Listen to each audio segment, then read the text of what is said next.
नमस्कार my dear friends, मैं आपका दोस्त पीयूष रंजन। आइए आपसे एक बहुत प्यारी सी बात करता हूँ। एक ऐसी बात करता हूँ जिसे समझने की बात है कि आपका जो श्रद्धा और आपका जो समर्पण होता है, ये समर्पण आपको कहाँ पहुँचा देता है, आपको क्या प्राप्त करा देता है। एक बार की बात थी कि एक संत जो थे वो एक नगर में ठहरे थे आकर के। सारा नगर उनसे मिलने के लिए जा रहा था और कुछ ना कुछ भेंट लेकर के जा रहा था।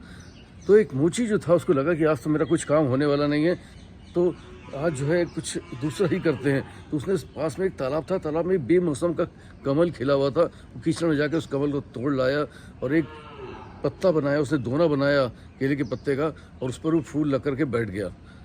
वहाँ से एक सेठ निकला। सेठ ने कहा, अरे ये तुम्हारा फूल बहुत सुंदर है, क्या इसको बेचोगे? मैं इसके 2 चांदी के सिक्के दे सकता हूँ।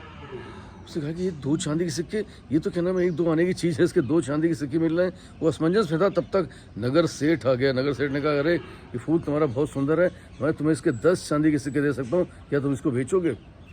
ये वार्ता दोनों के बीच में सुनते उसने कहा 2 चांदी के सिक्के, फिर 10 चांदी के सिक्के की चर्चा चली रही थी। तब तक वहाँ से जो है नगर का मंत्री गुजरा। मंत्री ने कहा, अरे ये फूल तुम मुझे दे दो, ये फूल तो बहुत प्यारा है, और मैं जब श्रद्धा भाव से उनको भेंट करूंगा ये फूल, तो मेरा बहुत नाम होगा। लगेगा उनको कि कोई मैंने एकदम बेमौसम की एक चीज़ दी आकर के, और कमल वैसे भी बहुत सुंदर है, ये दे दो, मैं तुम्हें 100 चांदी के सिक्के दे सकता हूँ। उसने कहा कि ये 100 चांदी के सिक्के अब तो बड़ी चर्चा का विषय बन गया। उसने कहा कि नहीं भगवान, मुझे ये फूल बेचना ही नहीं है। तब तक वहाँ से राजा की सवारी गुजर रही थी।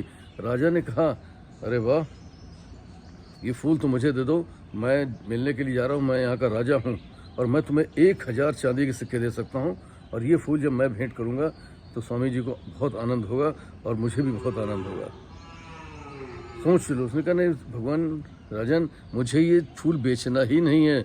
जब सभी लोग कुछ ना कुछ भेंट लेके जा रहे हैं, कीमती तोहफे लेके जा रहे हैं, तो मैं कम से कम जो है अपनी तुझ भेंट ही उनके चरणों में रख दूंगा। उसने कहा, सोच लो। राजा ने कहा कि 1000 चांदी के सिक्के तेरी पीढ़ ही तर जाएंगी। उसका जवाब बहुत प्यारा था। उसने कहा, कैसी बात कर रहे हैं राजन, मैंने राजा के अकूत धन से भी किसी की पीढ़ी को तरते नहीं देखा। हाँ, स्वामी और भगवान के आशीर्वाद से जरूर लोगों को मैंने तरते देखा है। ये करके वो चल पड़ा। तब तक ये चर्चा स्वामी जी के पास तक भी पहुंच गई।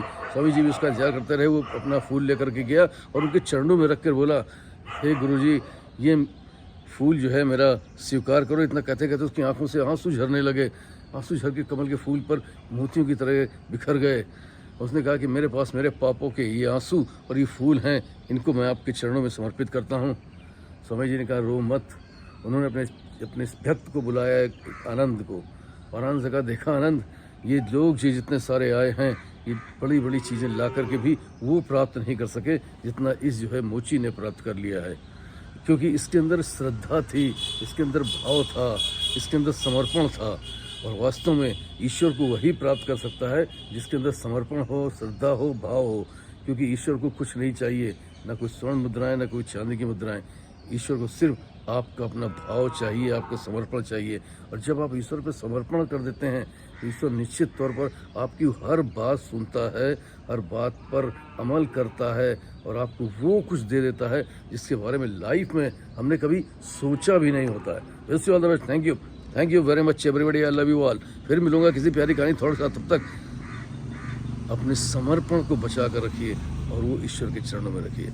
अगर ये कहानियाँ प्रतिदिन जो मैं आपको देता हूँ ये अच्छी लगे, सुंदर लगे, तो कृपया इनको सब्सक्राइब करिए, लाइक करिए, शेयर करिए।